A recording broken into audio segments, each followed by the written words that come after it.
Nan the Game of Trife, written by Moses Miller, published by Mind Candy LLC, copywritten 2008, audio provided by Larry C. Mullins, Chapter 1.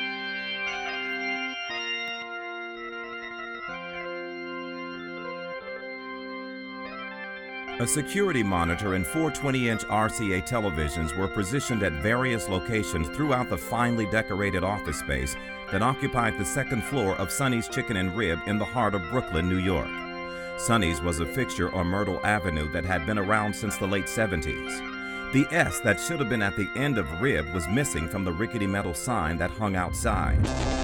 The strategic placement of the televisions provided maximum visibility for the handsome 60-something-year-old black man sitting behind the mahogany desk in the medium-sized room.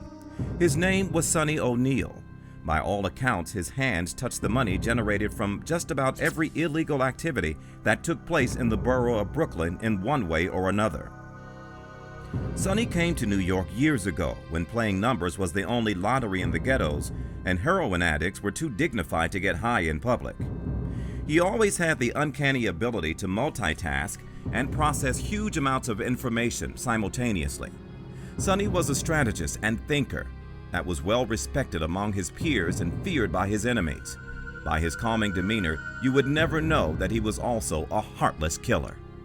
The room was filled with a thick haze from a partially smoked Cuban cigar that sat in an ashtray burning away slowly. Football games were playing simultaneously on 3 of the tubes, while an additional monitor was turned into the evening news.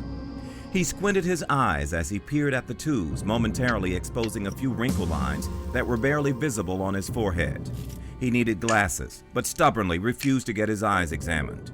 Still straining, he used his lazy eye to read the lips of the anchor person, while remaining mindful of the events taking place on the other television sets as well. Sonny was a sports buff, but even more importantly, he hedged bets for extremely high stakes. Therefore, he always had an interest in what the final outcome of just about every major sporting event was. He memorized the odds and always remembered the names and faces of those that owed him money. While he gripped a felt pen in his manicured hand, he jotted notes into a ledger, never glancing down towards the paper. His shorthand flawlessly remained within the thin blue lines as he wrote. He was meticulous and focused when it came to capturing the coded thoughts on paper that only he could decipher. This was a skill he mastered during a short stint at Elmira Correctional Facility, which was the only time he had ever spent behind bars. Sonny was still in deep thought when his henchman, Spider, hobbled into the room. Spider was a tall mass of hulking intimidation. He was almost a spitting image of his older brother Gunner, who got his fitting image from his adeptness with any caliber burner. They both exhibited impeccable aim no matter what piece of steel they chose to grip in their palms. In Spider's right hand, he clutched the latest edition of the New York Post. In his left, he grasped the handle of a walking cane he had been using since he recently suffered a gunshot wound to his thigh. He placed the paper on the shiny desktop in front of Sonny, who acknowledged his presence with a slight nod. "Gunner told me to give this to you. When you get a chance, take a look at page 4, Spider said. After a few seconds passed, Sonny closed the ledger and flipped through the newspaper. Upon reaching page 4, he focused his attention on a small article that read, "Special Panel to Investigate Allegations of Police Corruption in Brooklyn." It was only a couple of paragraphs long. He quickly browsed through the article before refocusing his attention back on the televisions. After checking the scores, he grabbed the telephone and dialed a number. It rang 10 times before he hung up the receiver, convinced that no one was going to answer. "Yo, where's your brother at?" Sonny asked Spider, glancing at him. "He'll be right back. He had to drop a chick off and handle that thing for you." "So they're going ahead with this?" Sonny asked rhetorically, his eyes back on the monitors. He was referring to the article he just read. "Yeah, them suckers are really trying to hang somebody. There's a new district attorney trying to make a name for himself."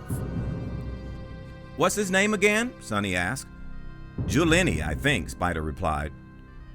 "Guinea probably got family in the mafia himself," Sonny hissed before continuing. "Says got a confidential informant. Don't they know I take like this personal?" "No worries. That'll all be taken care of shortly," Spider said as he glanced towards the grandfather clock on the wall. Who got that other thing? Gunner put Lefty on that one as well. He's gonna tidy everything up. A huge smile came over Sonny's face. Ah, Lefty, I love his style. Sonny's attention was completely on the screens again. He was unflappable and rarely showed emotion. Seeing him with a smug grin on his face made Spider smile as well. He knew that any concerns his boss might have were now at ease. It was always better for everyone when Sonny was content. Things ran a whole lot smoother. Across town, Nathan "Nan" Jones sat on a cold, dusty floor in the middle of an 8x10 concrete room, channeling his mind in order to concentrate deeply. Almost a month had passed since a corrupt group of NYPD officers broke into his girlfriend's apartment with their guns blazing and tried to assassinate him in cold blood.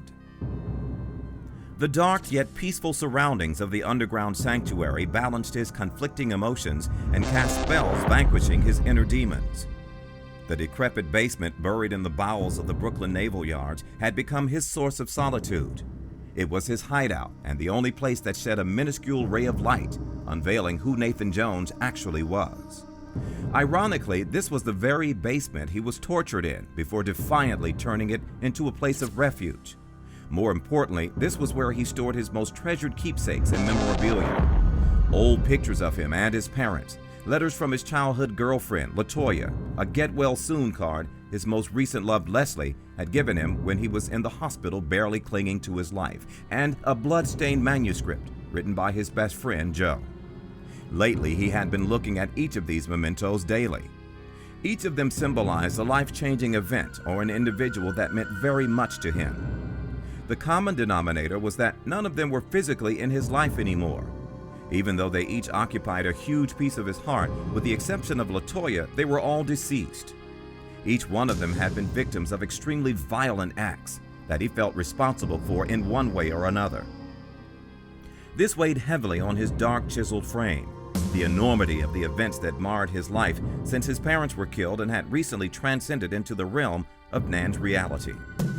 Thoughts that never crossed his mind in the past began to define his very existence. He had murdered many men, which he now knew was a sin. Even as he tried to convince himself that his actions were provoked, the realization that he was living a lie had sunken in. Nan's body was drenched in a clammy sweat. He used a towel to wipe his shaven head and the stubble of the 5 o'clock shadow he had recently grown. His limbs still pained him, even though he had ceased physical training weeks ago. Nonetheless, his mind was somewhat rejuvenated. The hours of the day had flown by, and outside the sun was only faintly visible as darkness prepared to grip the streets. After thoroughly drying off, he put on a wrinkled white dress shirt, a dark brown blazer, and covered them both with a pea coat. The outfit wasn't very appealing to the eye, but it served its purpose. He needed to be incognito.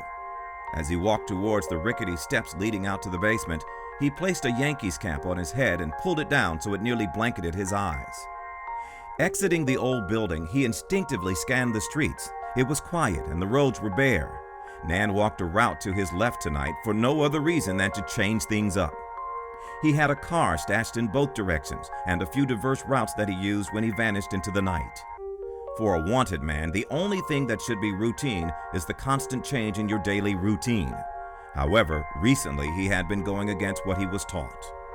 He walked gingerly, favoring his right leg, his ears acutely picking up the minute sounds around him. This was an ability he acquired after hours upon hours of intense training sessions with his deceased trainer, Master Thaddeus. His life was cut short when Nan killed him. The silence of the streets irked him, but before long the calmness was broken by the sound of car tires rolling over the asphalt. A BMW with dark tints and an older car bringing up the rear made their way towards him. The hesitancy in which they moved evoked casual curiosity. As the old sedan slowly drove past, Nan focused on the driver's face before the man glanced away.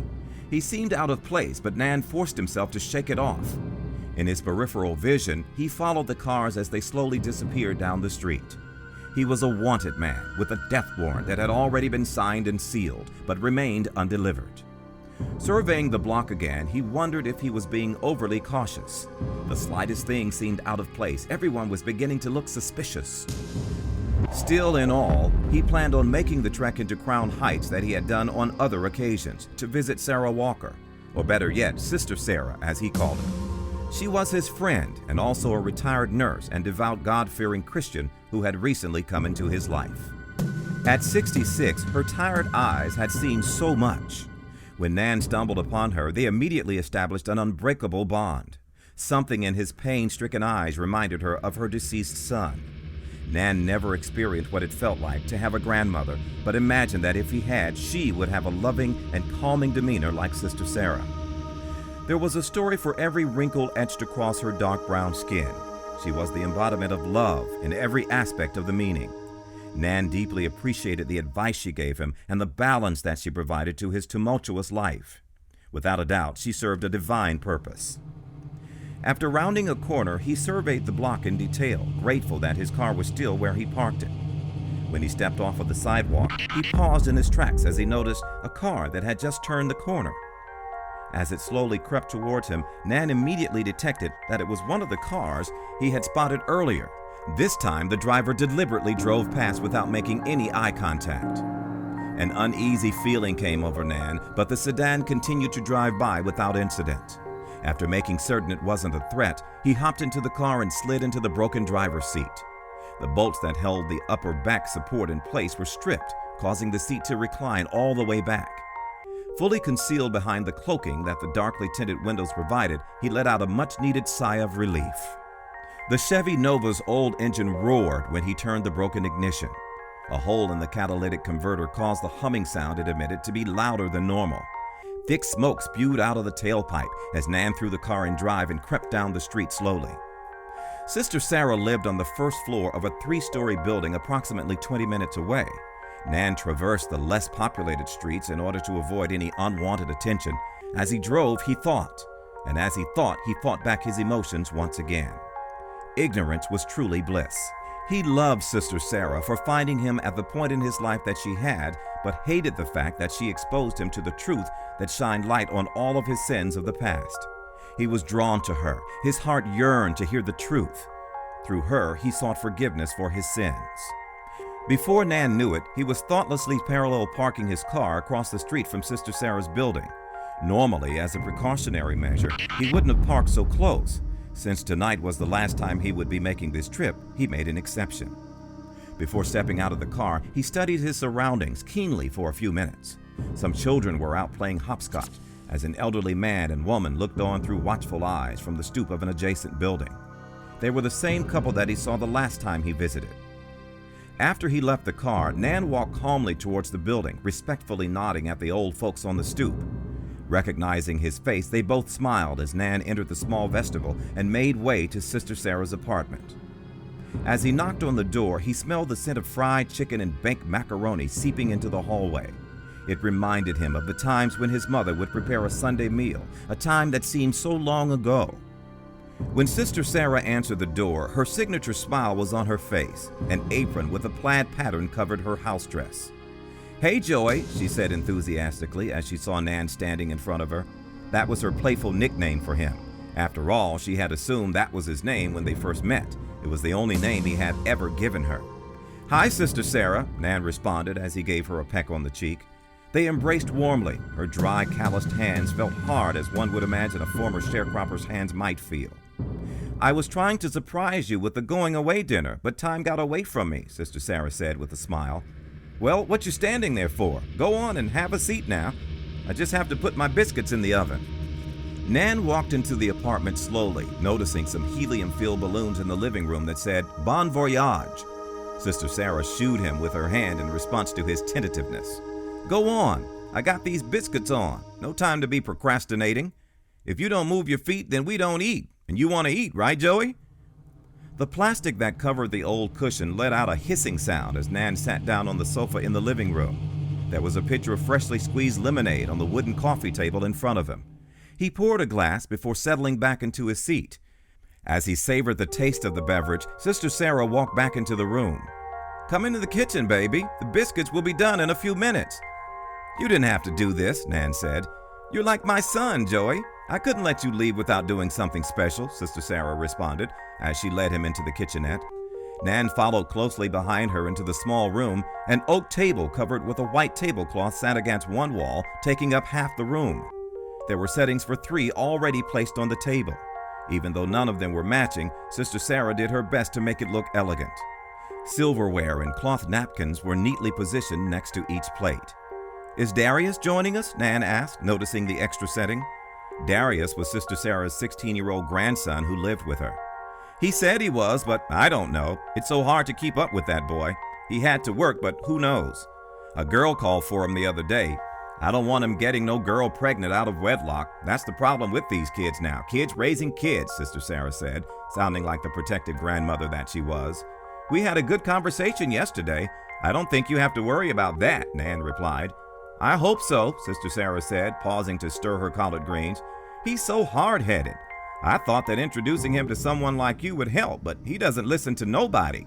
He didn't get that from his daddy. I didn't raise no hard-headed children. You know what they say about a hard head." "Nah, I just think he has a little crush on a girl. We all go through it, but he'll grow out of it," Nan said convincingly. "I hope so, baby. I hope so. Bring your plate over here so you can eat," Sister Sarah said, smiling as she spooned out some collard seasoned with smoked turkey.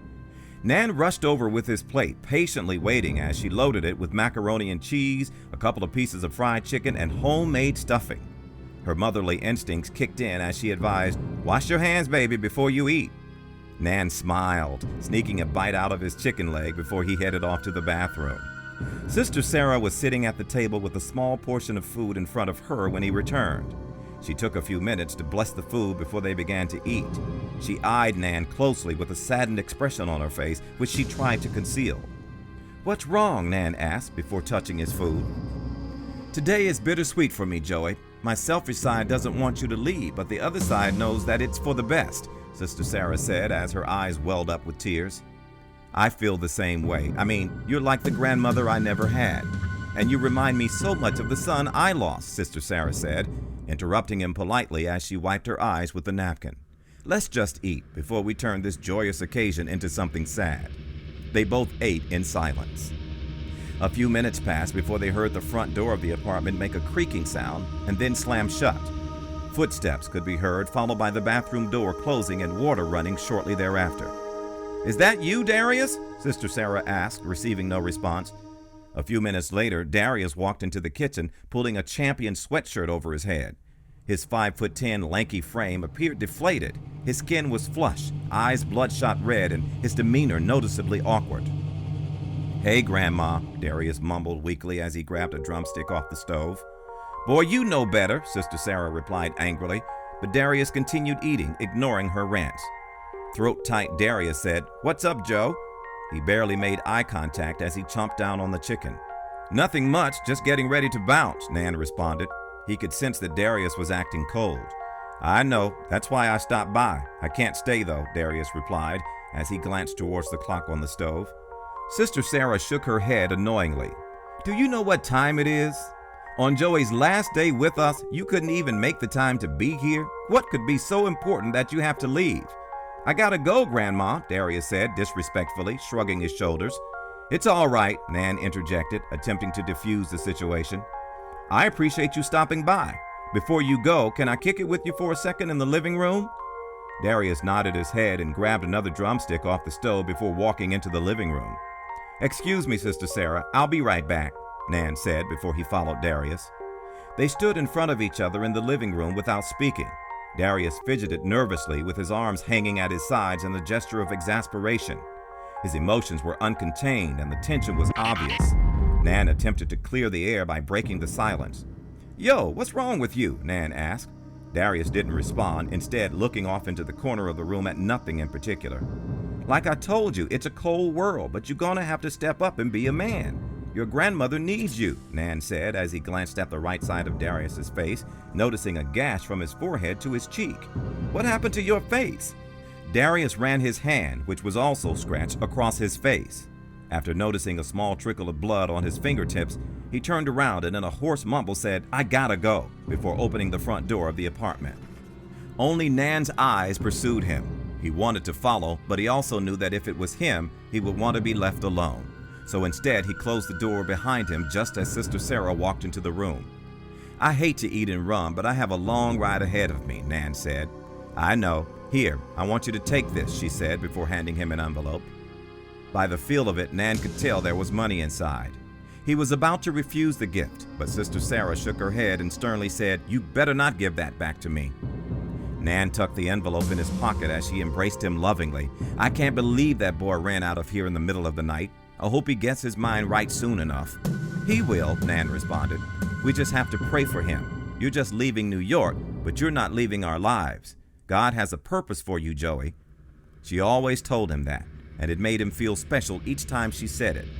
Nan kissed her lightly on the cheek, and they embraced once again. "I love you, Sister Sarah." "I know. I love you too, Joey." Nan smiled, but inside he desperately wanted to tell her the secrets he had kept from her, yearning to at least tell her his real name. They broke their embrace before he reopened the front door. An uncomfortable feeling immediately came over him. He glanced back towards Sister Sarah. Tears had already started to roll down her cheeks. "There's so much sorrow in this world," Sister Sarah mumbled. "Keep God in your life and keep in touch, Joey." "I will," Nan responded before walking towards the vestibule. Sister Sarah watched him exit the building. Sobbing, she faintly whispered a prayer to herself. "Oh God, please watch over Nathan Jones as he goes on his journey. Please bestow upon him your blessings." The wintry air immediately seeped through the lining of Nan's peacoat as he strolled outside. He folded his arms in front of him, making an effort to shield himself from the wind that was now raging against his body. There was a car idling in front of a nearby building off to his right. The driver and the man sitting shotgun seemed to be engaged in a conversation. They barely looked at Nan as he tried to determine if there was anyone in the back seat. To his left, a medium-built man sitting on the hood of a parked car aroused his suspicion. He was less than 20 feet away.